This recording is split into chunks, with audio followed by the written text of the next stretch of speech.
আজকের এই অনুষ্ঠানের উপস্থিত মাননীয় প্রধানমন্ত্রী, সকল কর্মকর্তাবৃন্দ, সকল পুলিশ অফিসার্স, আমি দীর্ঘ ভূমিকাও দেব না এবং দীর্ঘ বক্তব্যও দেব না। লিখিত বক্তব্য এগুলা কমফোর্টেবল না। আসসালামু আলাইকুম রহমতুল্লাহ। সরাসরি কাজের কথায় আসি। মাননীয় প্রধানমন্ত্রী, বাংলাদেশ পুলিশের অপারেশনাল কার্যক্রম, ট্রাফিক ব্যবস্থাপনা এবং অন্যান্য কাজে স্বচ্ছতা বাড়াতে বডি অন ক্যামেরার ব্যবহার আমরা বাড়াতে চাচ্ছি। এই ক্ষেত্রে কিছু বডি অন ক্যামেরা আমাদের আছে।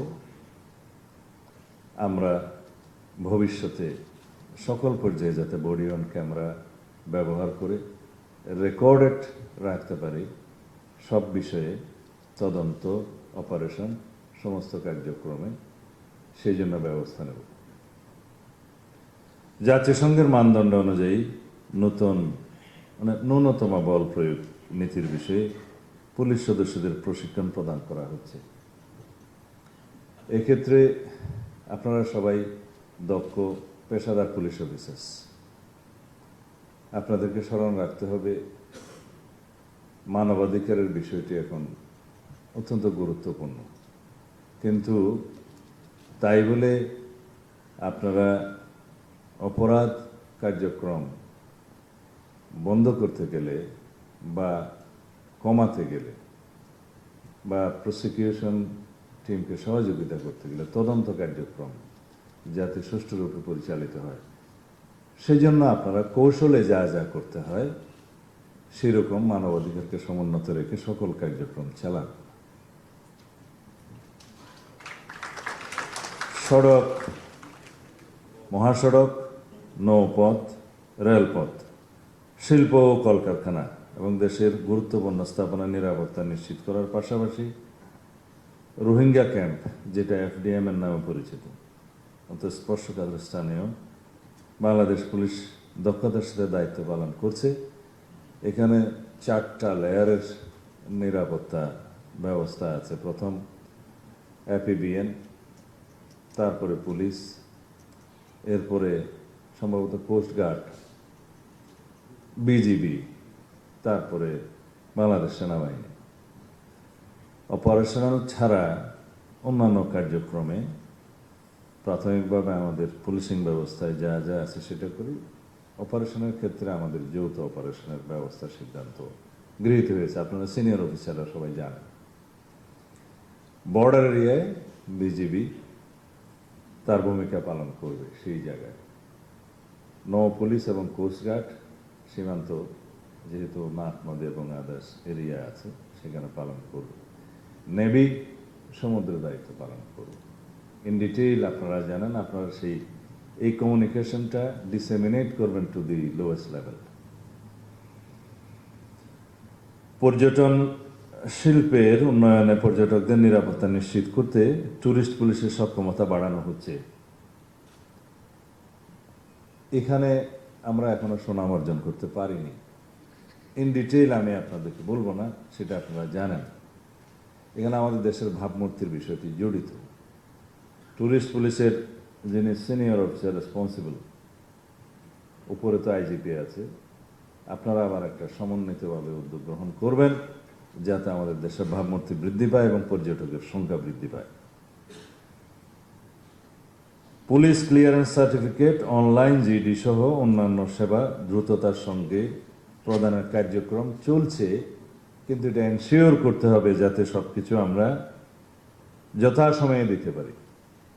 পুলিশ ক্লিয়ারেন্সের নামে অতীতে যে সমস্ত ভোগান্তি হতো, আমরা নিজেরা ভুক্তভোগী জানি, সেই রকম কোনো রিপোর্ট যেন না আসে। প্রিয় সহকর্মীবৃন্দ, বর্তমান পরিবর্তনশীল বিশ্ব এবং আমাদের সামাজিক বাস্তবতায় পুলিশিং আর কেবল অপরাধ দমনের মধ্যে সীমাবদ্ধ নেই। আপনাদের জনগণের সঙ্গে আস্থা ও বিশ্বাসের সম্পর্ক গড়ে তুলতে হবে। তাই আধুনিক পুলিশিং ডক্ট্রিন অনুযায়ী আপনাদের প্রতি আমাদের সুনির্দিষ্ট কিছু প্রস্তাবনা আছে, তার সাথে আপনাদের এই যে সমস্ত বক্তব্য এসছে প্রস্তাবনা আছে সেগুলো আমি অ্যাড্রেস করব এবং মাননীয় প্রধানমন্ত্রীর কাছে সুপারিশ আকারে প্রদান করব এখন বক্তব্যের মাধ্যমে। আপনারা এখানে লিখেছেন পুলিশকে হতে হবে জনগণের প্রকৃত বন্ধু। সেটা আপনারা নিজেরা যাতে বুকে হাত দিয়ে বলতে পারেন সেরকম পুলিশিং ব্যবস্থা গড়ে তুলবেন আশা করি। প্রতিটি থানায় আগত সেবা প্রার্থী যেন কোনো প্রকার হয়রানি ছাড়া আইনি সহযোগিতা পায় তা নিশ্চিত করতে হবে। মনে রাখবেন, আপনাদের প্রতিটি আচরণ যেন রাষ্ট্রীয় সেবকের প্রতিফলন হয়। পুলিশই জনতা, জনতাই পুলিশ, এই স্লোগানকে কেবল মুখে নয় কর্মে বাস্তবায়ন করতে হবে। এটা কারা লিখেছে আমি জানি না এই লাইনটা। আপনারা যে জনবান্ধব পুলিশ সেটা প্রমাণ করার জন্য আপনাদের সামনে আরো সুযোগ আছে, সময় আছে। আশা করি আপনারা এটি হৃদয়ে ধারণ করবেন, যাতে জনগণ মনে করে এই স্লোগানটা সত্য। পুলিশই জনতা, জনতাই পুলিশ। যে কোনোভাবে হোক প্রাতিষ্ঠানিকভাবে আমাদেরকে কিছু বিষয়ে বিব্রত হতে হয়েছে, সেটা কাটিয়ে ওঠার জন্য আপনারা যথেষ্ট চেষ্টা করেছেন বিগত 2-2.5 মাসে এই গণতান্ত্রিক সরকারের অধীনে, এবং ভাবমূর্তি আপনারা সমুন্নত করতে পেরেছেন বলে আমরা বিশ্বাস করি। এটাকে আপনারা ধরে রাখবেন। তবে আমার দৃষ্টিতে এটা অ্যাচিভমেন্ট অনেক বাকি আছে, খুশি হওয়ার কোনো কারণ নেই, অনেক বাকি আছে, আপনারা চেষ্টা করবেন। গতানুগতিক পদ্ধতির বাইরে এসে আধুনিক প্রযুক্তি ও সঠিক গোয়েন্দা তথ্য বিশ্লেষণের মাধ্যমে অপরাধের পূর্বানুমান এবং প্রতিরোধ গুরুত্ব দিতে হবে। এখানে আমি বলতে চাই যে আমরা অপরাধ সংগঠিত হওয়ার পর ব্যবস্থা নেই, যেটা রিয়েক্টিভ। অপরাধ সংগঠিত হতে না পারে সেই প্রিভেন্টিং পুলিশিং ব্যবস্থাকে জোর দিতে হবে, যেটা আমাদের এই সরকারের প্রধানতম উদ্দেশ্য। মানে প্রিকশনারি মেজার্স। যদি আমরা রোগী মরিয়া যাইবার পরে ডাক্তার আসিল এই থিওরিতে বিশ্বাস করি, তাহলে ট্রেডিশনাল পুলিশিং ঠিক আছে। যদি বলা হয় যে ডাকাতি হয়ে গেছে এখন পুলিশ যাবে, ট্রেডিশনাল পুলিশিং ব্যবস্থার উপর নির্ভর করতে। সমাজে এমন একটা অবস্থা আমরা কি সৃষ্টি করতে পারি না যে প্রোঅ্যাক্টিভ মেজার্সের মাধ্যমে, যে আমরা আগেই ইন্টেলিজেন্স সাপোর্ট নিয়ে পুলিশ প্রিকশনারি ব্যবস্থা করবে যাতে অপরাধটা সংগঠিত না হতে পারে। সেই জন্য আমরা ওয়েল ইকুইপড করব। আপনাদের এই প্রস্তাবগুলো আমি একটু পরে বলবো। অপারেশনাল কার্যক্রম পরিচালনায় সেটা আমি বলেছি আন্তর্জাতিক মানদণ্ড মানবাধিকার। বর্তমান যুগে অপরাধের বড় একটি অংশ ডিজিটাল প্ল্যাটফর্মে স্থানান্তরিত হয়েছে। সাইবার অপরাধ, গুজব এবং অপপ্রচার রোধে আপনাদের প্রযুক্তিগত সক্ষমতা বাড়াতে হবে। এখানেই আমি কথা বলব। ডেটা অ্যানালিটিক্স এবং ডিজিটাল ফরেন্সিকের সর্বোচ্চ ব্যবহারের মাধ্যমে অপরাধীদের শনাক্ত করতে হবে। এই লক্ষ্যে উন্নত বিশেষায়িত প্রশিক্ষণের জন্য যারা প্রস্তাব করেছেন সিলেট ও বরিশাল বিভাগে 2টি পুলিশ ট্রেনিং সেন্টার এবং চট্টগ্রামে বিশেষায়িত প্রশিক্ষণ প্রতিষ্ঠান স্থাপন করা, সে বিষয়ে আমি একটু পরে কথা বলবো। ব্যক্তিগত সততা এবং প্রাতিষ্ঠানিক স্বচ্ছতার কোনো বিকল্প নেই। দুর্নীতির বিরুদ্ধে আমাদের জিরো টলারেন্স নীতি বজায় রাখতে হবে। বাহিনীর শৃঙ্খলার সাথে কোনো আপোষ করা হবে না। আপনাদের প্রতিটি পদক্ষেপ যেন বাহিনীর ভাবমূর্তি উজ্জ্বল করে সেদিকে সজাগ দৃষ্টি রাখতে হবে। চেইন অফ কমান্ড যারা ব্রেক করবেন তাদের বিরুদ্ধে আমি মন্ত্রণালয়ে যোগদান করার পরের দিনেই মেসেজ দিয়েছি, তাদের বিরুদ্ধে মেজার্স নেওয়া হবে। চেইন অফ কমান্ড আপনারা বজায় রাখবেন, ডিসিপ্লিন বজায় রাখবেন। যে কোনো দুর্নীতির অভিযোগ আমরা তো as per rule disciplinary action নেব, কিন্তু আপনাদের সবাইকে স্মরণ করিয়ে দিতে চাই আপনাদের প্রতিষ্ঠান হিসেবে এটাকে আমরা এমন একটা অবস্থায় নিতে চাই যেখানে আমরা দুর্নীতিকে কোনোভাবেই প্রশ্রয় দেব না।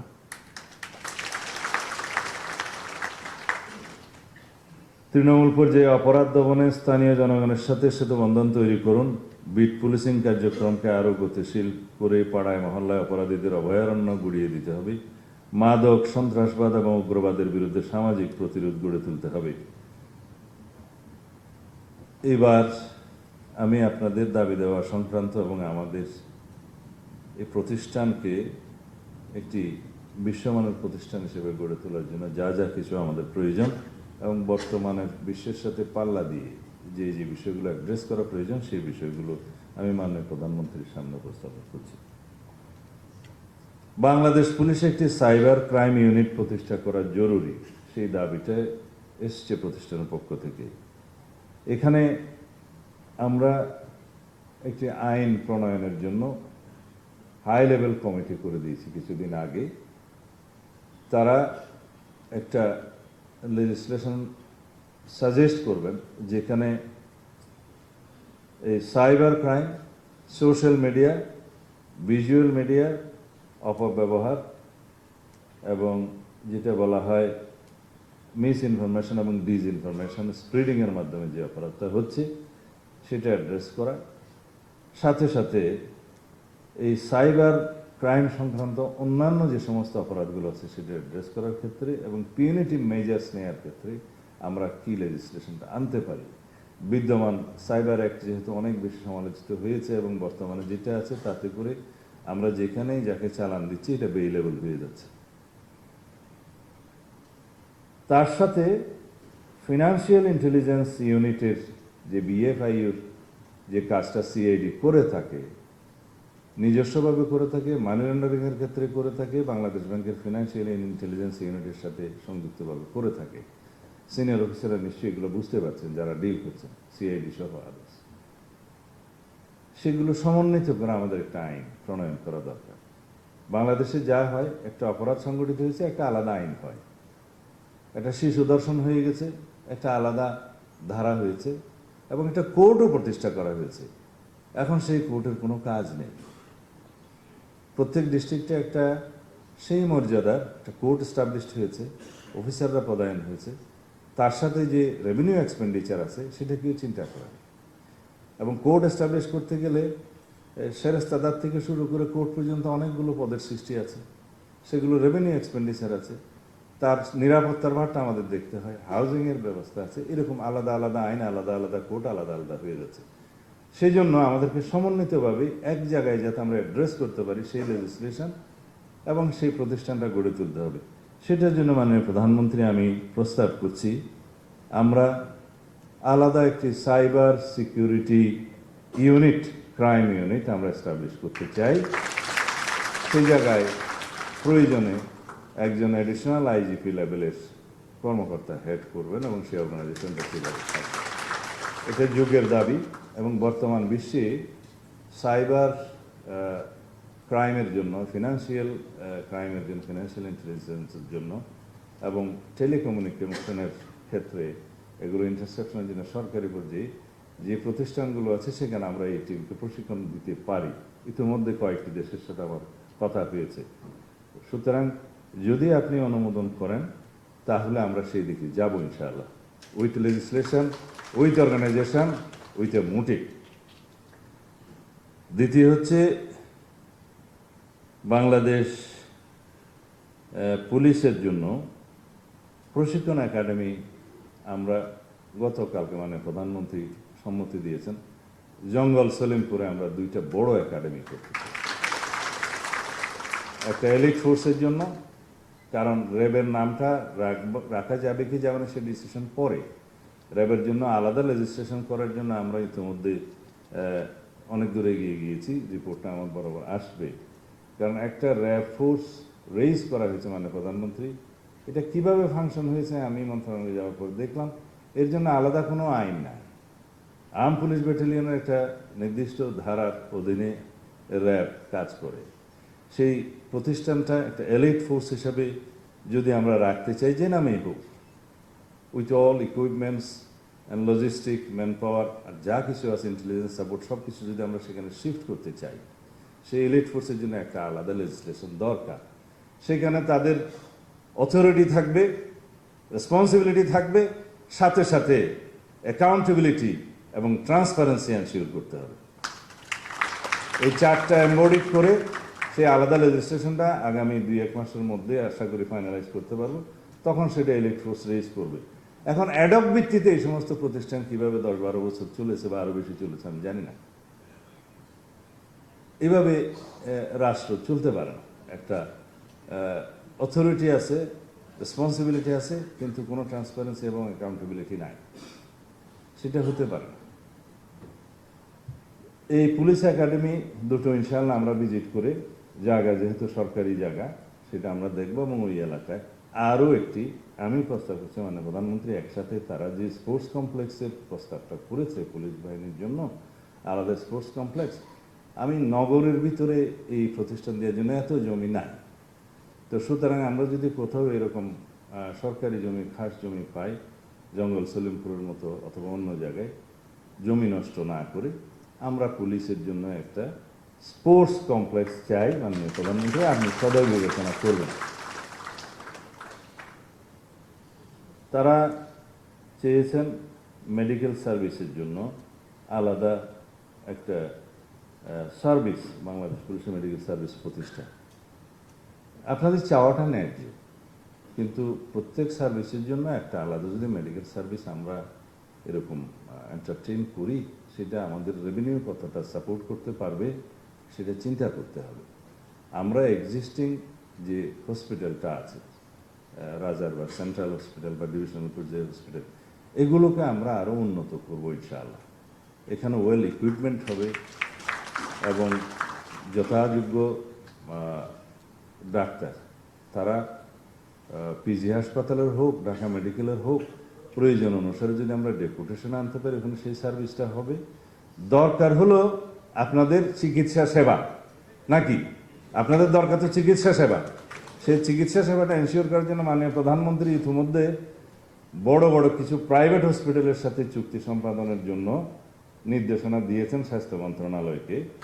আমরা সেই সেবাটা ওখান থেকেও নিতে পারবো। যদি চিকিৎসা সেবাই আমাদের দরকার হয়, কারো ক্যান্সার, কারো কিডনি, কারো ভালো, এখন সবগুলো ইউনিট আমরা রাজারবাগে প্রতিষ্ঠা করতে পারবো এমন তো নয়। যেখানে স্পেশালাইজড হসপিটাল আছে, প্রাইভেট হোক, সেই ফেসিলিটিটা যদি পুলিশ বাহিনীর জন্য মানে প্রধানমন্ত্রী আপনি উন্মুক্ত করেন, অন্যান্য অর্গানাইজেশনের বা ব্যক্তি প্রাইভেট যারা আছে দরিদ্র রোগী তাদের সমান যদি পুলিশ বাহিনীকেও আপনি অ্যালাউ করেন, তাহলে সেই সার্ভিসটা আমরা পাবো। পাশাপাশি আমরা আমাদের এক্সিস্টিং যে হসপিটালগুলো আছে এগুলোকে আমরা আরো উন্নত করে গড়ে তুলবো ইনশাআল্লাহ।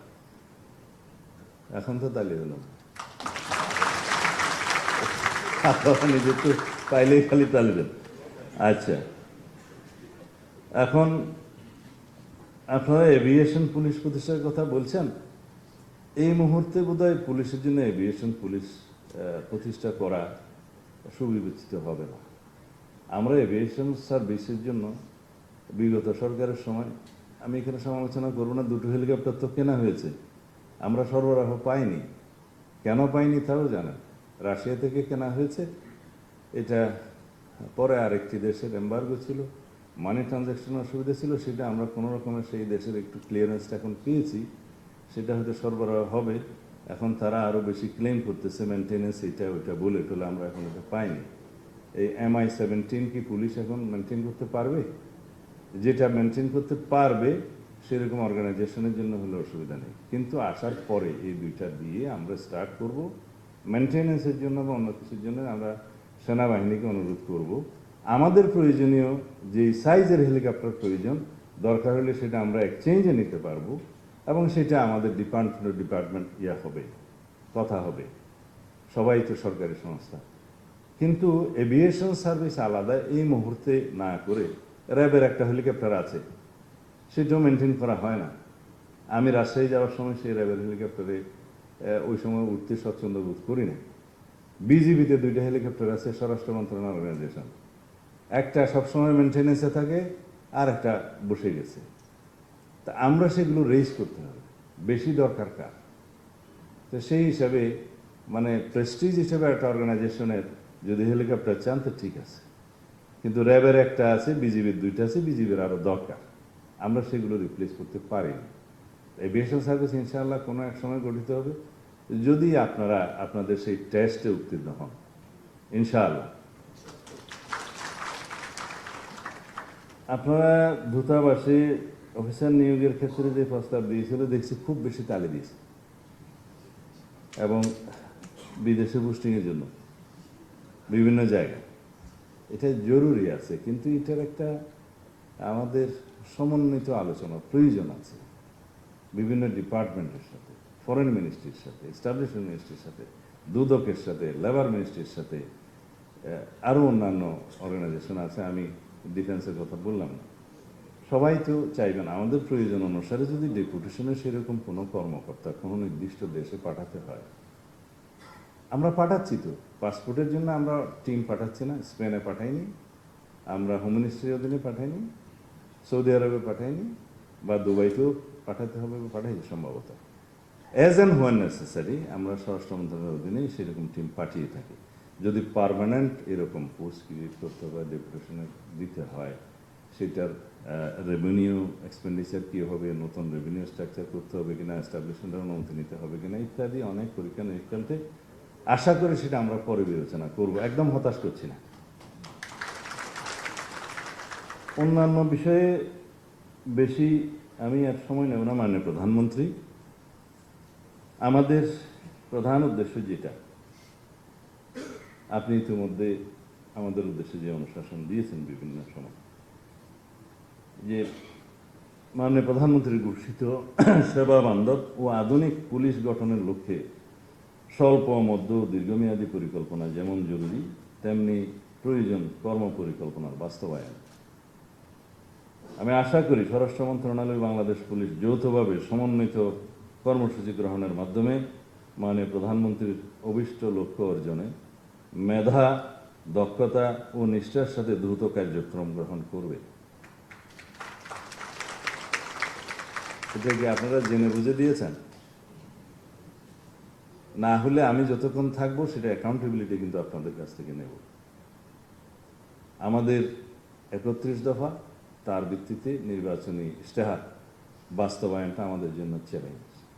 মাননীয় প্রধানমন্ত্রী বিভিন্ন কর্মসূচি হাতে নিয়েছেন, এগুলো সুষ্ঠুভাবে বাস্তবায়নের জন্য প্রথম দরকার হলো দেশের আইন শৃঙ্খলা পরিস্থিতিকে সমুন্নত রাখা।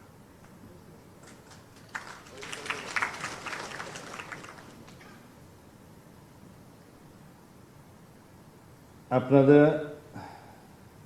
এখানে লিখেছেন রাষ্ট্রের অত্যন্ত গুরুত্বপূর্ণ স্তম্ভ, আপনারা নিজেরাই লিখেছেন। আপনারা স্টেট অর্গানাইজেশন, স্তম্ভ হিসেবে যে কয়েকটি স্তম্ভের উপরে দেশের স্থিতিশীলতাটা বজায় থাকে, রক্ষা হয়, তার মধ্যে প্রধানতম স্তম্ভ হচ্ছে আইন শৃঙ্খলার স্তম্ভটা। সেই গুরু দায়িত্ব আপনাদের। ঘরের মধ্যে 4টা খুঁটি থাকে এবং ইমানের জন্য কয়েকটা খুঁটি থাকে। তার মধ্যে রাষ্ট্রের যে কয়েকটা অর্গানাইজেশন, এক্সিকিউটিভ, জুডিশিয়ারি এবং লেজিসলেচার, এই তিনটাই প্রপারলি ফাংশন করবে যদি আপনাদের স্তম্ভটা, মধ্যম খুঁটিটা ঠিক থাকে। এবং সেই গুরুদায়িত্ব আপনাদের। আশা করি আপনাদের আন্তরিকতা, সততা, দক্ষতা, ন্যায়নিষ্ঠা বজায় রেখে আপনারা সেই রাষ্ট্রীয় খুঁটিটাকে মজবুত রাখবেন। ইনশাআল্লাহ আমরা এই প্রতিশ্রুতি দিতে পারি, এই অর্গানাইজেশনের সকল সদস্য একজন গর্বিত সদস্য হিসেবে নিজেদেরকে পরিচয় দিতে পারবেন, সাবজেক্ট টু দিস কন্ডিশনস যেগুলো আগে বলেছি। আপনাদের সকলকে ধন্যবাদ। মানে প্রধানমন্ত্রী, আপনি যথেষ্ট সময় দিয়েছেন আমাদের জন্য, সেজন্য কৃতজ্ঞতা জানাচ্ছি।